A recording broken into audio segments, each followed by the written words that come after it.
گھر میں داخل ہوئے، اس نے دروازہ کھولا، دیکھا 2 کمرے، ایک کمرے میں ایک ضعیفہ ایک بڑھیا بیٹھی ہوئی ہے۔ یہ گیا، جانے کے بعد اس نے فوراً سلام کیا، پلٹ کے آیا، گوشت کو پکایا، پکانے کے بعد روٹی توڑا، اس میں نرم کیا اور لے کے پہنچ گیا بڑھیا کے بعد، اپنے ہاتھوں سے کھلا رہا ہے، اپنے موسیٰ دیکھ رہے سارا منظر، کھلا رہا ہے۔ جب کھلا چکا تو ایک مرتبہ اس بڑھیا نے اس کے کان میں کچھ کہا، یہ مسکرایا، موسیٰ نے منظر بھی دیکھا۔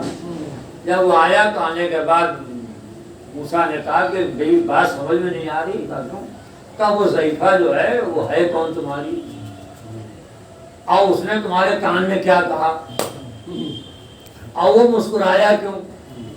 تو اس نے کہا کہ کوئی اور نہیں، میری ماں ہے، ضعیفہ ہے، میری ماں ہے، میں اولاد ہوں، میری عادت یہ میں آتا ہوں اور یہ کام کرتا ہوں، تو جب میں کھلا لیتا ہوں، کھا لیتی، شراب ہو جاتی ہے، تو میرے کان میں ہمیشہ کہتی ہے کہ پروردگار تجھے موسیٰ نبی کے معیت میں رکھے جنت میں، موسیٰ نبی کے ساتھ جنت میں رکھے۔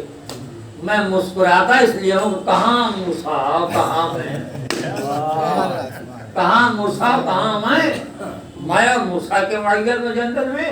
جناب موسیٰ مسکرائے کہا جو موسیٰ جس معیت میں رہنا چاہتے ہو وہ موسیٰ تمہارے سامنے رہتا ہے۔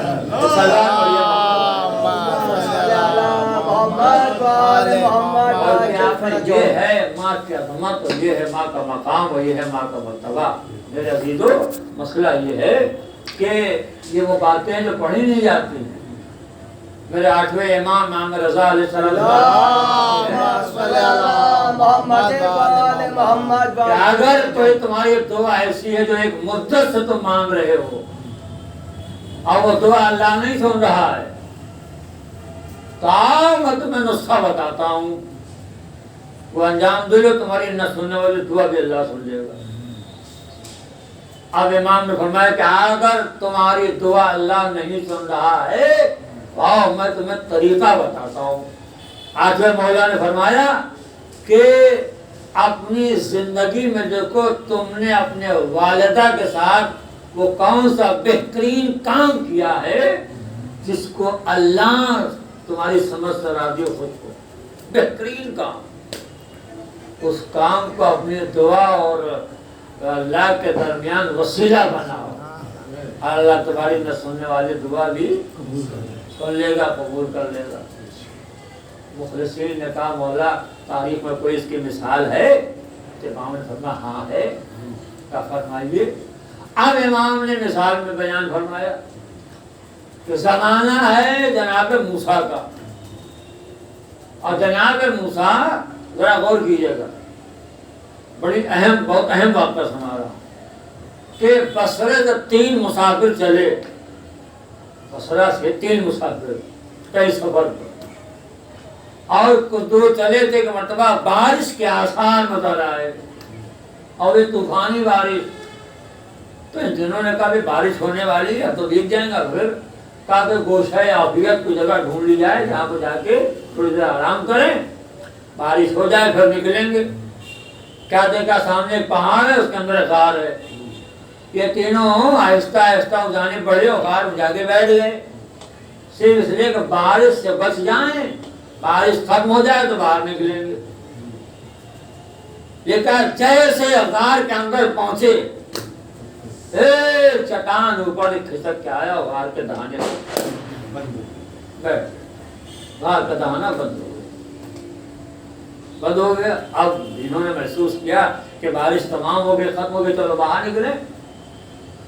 اب آئے تو دیکھا غار کا دہانا بند ہے، یہ مولانا عسکری نہیں امام بیان کر رہے ہیں، غار کا دہانا بند ہے۔ تینوں نے بڑی کوشش کیا، غار کا دہانا نے وہ چٹان کھینچ لی نہیں۔ جب یہ تینوں کوشش کر کے تھک گئے تو انہوں نے کہا بھائی اب یہ تو اپنے جسمانی طاقت سے کھلنے والا ہے نہیں، غیبی طاقت ہوگی وہی کھول سکے گی، پھر کہاں مل کر دعا کریں، تینوں مل کے شاید غار کا دہانا کھل جائے۔ تینوں نے مل کے دعا کیا، غار کا دہانا نہیں کھولا۔ پھر بیٹھ گئے سب کیا کیا جائے، پھر ٹائم آیا کہ اپنی اپنی زندگی میں دیکھا جائے وہ کون سا بہترین کام کیا ہے اللہ کو راضی رکھنے کے لیے، اس کام کو وسیلہ بنائیں تاکہ اللہ مشکل سے نجات دے دے. کہا ٹھیک ہے. ایک گیا ایک گوشے میں بیٹھ گیا اور اپنے پوری کتاب زندگی پوری زندگی پڑھی اور کیا. اور جو کام سب سے اچھا تھا اس کی نگاہ میں اس کو اس نے وسیلہ بنایا. اللہ یہ کام میں نے تجھے خود کرنے کے لیے کیا ہے, اگر تمہیں اس کام سے راضی ہے تو ہمیں اس مشکل سے نجات دے دے. تو وہ تمام ہوئی, غار کا دانہ نہیں کھلا. پھر دوسرا آیا, اس نے اپنے پوری کتاب زندگی کو پڑھا, جو سب سے اچھا عمل تھا اسے اس نے وسیلہ بنایا, غار کا دانہ نہیں کھلا. اب وہ تیسرا آیا, اس نے اپنے پوری کتاب زندگی کو پڑھا, جو اس کے نگاہ میں سب سے اچھا عمل تھا اسے اس نے وسیلہ بنایا, لکھا بھی اس کے جملے پورے نہ ہوئے تھے کہ غار میں روشنی نمودار ہوئی. وہ آہستہ آہستہ چٹان کھسک گئی, غار کا دانہ کھل گئے. تینوں نکلے باہر. کہا چلو. تم دونوں نے کہا نہیں ہم تو نہیں چلیں گے. کہا جب تک تم یہ نہیں بتا دو گے کہ تم نے وہ کون سا کام کیا ہے جو اللہ کو اتنا پسند آیا کہ اللہ نے ہمیں اس مشکل سے نجات دی, وہ کام کون سا ہے وہ بتاؤ پہلے, تب چلیں گے.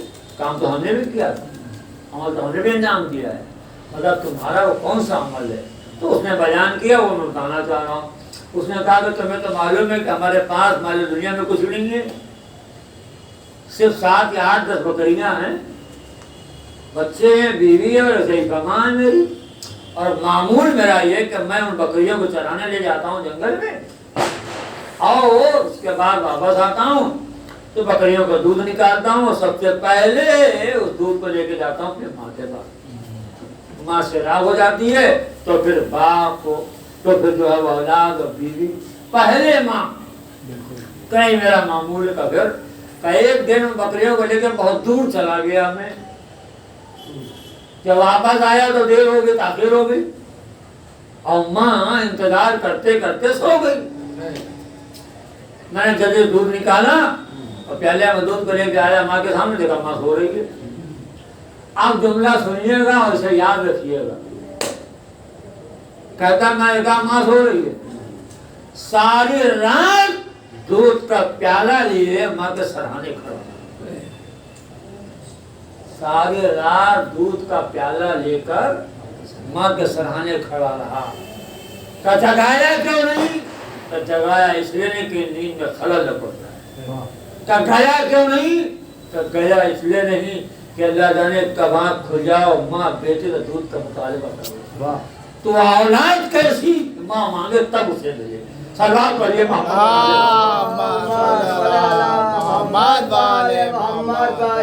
یہی وہ عمل تھا تو ہم نے وسیلہ بنایا, اور اللہ نے اس وسیلے اس عمل کو اتنا پسند کیا کہ ہمیں اس مشکل سے نجات دے دیا. تو یہ میرے عزیزو, یہ 8ویں امام کو فرمانے کا کہ کوئی تمہارا کام ایسا ہے کہ تم نہیں قبول ہو رہا تو دعا ہے, تو دیکھو تم نے کیا کیا ہے والدہ کے ساتھ, اسے وسیلہ بناؤ, اللہ تمہارے مشکل میں نجات دے. ماں اولاد سے بے غرض بے لوث محبت کرتی ہے, یعنی کوئی مثال نہیں ہے کہ جس سے مثال دیا جائے. اللہ نے ارحم الراحمین ہے اللہ, اور اللہ نے اپنی رحمانیت کی جو مثال دی وہ ماں کے رحمت دی. دیکھو ماں اپنے اولاد سے کتنی محبت کرتی ہے. ایک واقعہ سنیے مجلس تمام ہو جائے. لکھا ہے کتابیں لکھے, یہ واقعات صرف سمجھانے کے لیے نہیں ہوتے, حقیقت ہے واقعات. دیکھا ایک جوان بیٹا ماں کا دھوپ میں کام کر رہا ہے, گھر کے سامنے کھیت میں کام کر رہا ہے, 2 بڑی شدت کی ہے. تو ماں نے کہا بیٹے دھوپ ہے بیمار پڑ جاؤ گے, میرے لال کام چھوڑ بعد میں کرنا آ جاؤ. بیٹے نے کہا رہے ماں کچھ نہیں ہوگا تو چھوڑ دے. پھر ماں آدھے گھنٹے بعد پھر دیکھا پھر بچہ جو ہے وہ پسینے میں سارا بور ہے اور کام میں لگا ہوا ہے. کہا بیٹے دھوپ ہے, شدت دھوپ ہے, لو چل رہی ہے, آ جاؤ کام بعد میں کرنا, بیمار پڑ جاؤ گے. کہا ماں کچھ نہیں ہوگا میں آتا ہوں. پھر آگے پھر تیسرے بعد پھر نہیں آیا. لکھا جب 3-4 مرتبہ گئی بیٹا نہیں آیا, دھوپ میں یہ کہہ رہا ماں کچھ نہیں ہوگا کچھ نہیں ہوگا. تو ایک مرتبہ ماں گئی اور 5 یا 3 برس کا یا 2 برس کا اس کا پوتا تھا, یعنی بیٹے کا بیٹا. اسے اٹھا کے لے آئی اور لانے کے بعد دھوپ میں لٹا دیا، دھوپ میں لٹا دیا۔ جیسے اس کے بیٹے کو ماں نے دھوپ میں لٹایا، بیٹا چیخ پڑا، اماں یہ کیا کر رہی ہیں آپ؟ بیٹا جو دھوپ ہے بیمار پڑ جائے گا۔ کہ بیٹا یہی بات تو میں کہہ رہی ہوں تجھ سے، ایک سلوات پڑھیے محمد